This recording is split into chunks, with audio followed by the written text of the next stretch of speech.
¿Cómo están, gente de YouTube? Yo estoy aquí con un nuevo video para mi canal. Como pueden ver, puse ventilador porque estuve caluroso en el colegio. Como pueden ver, está lloviendo fuertazo. Ven, chequen.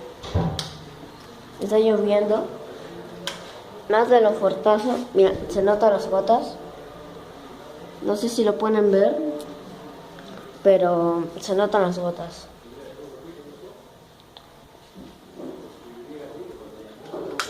Se nota todo.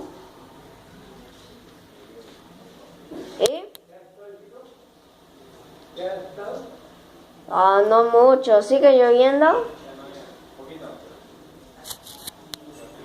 Apenitas. Bueno, es mi hermano con su amigo. Bueno, mi tío también. Como pueden ver, tengo piscina. Bueno, solo les quise mostrar eso.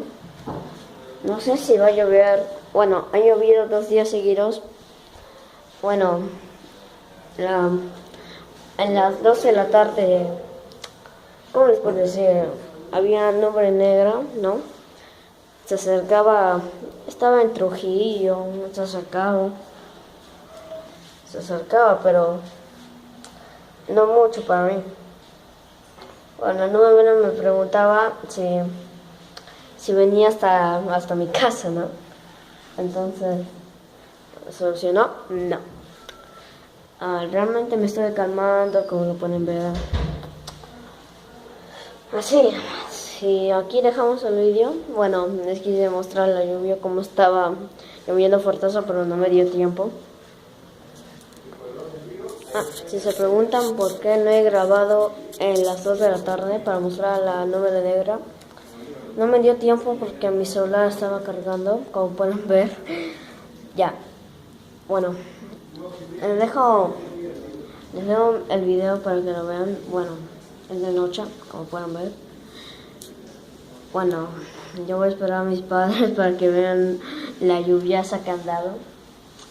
Así que solo les quise mostrar eso. Espero que les haya gustado el video. Y como siempre, que tengan un buen día. O como se llama.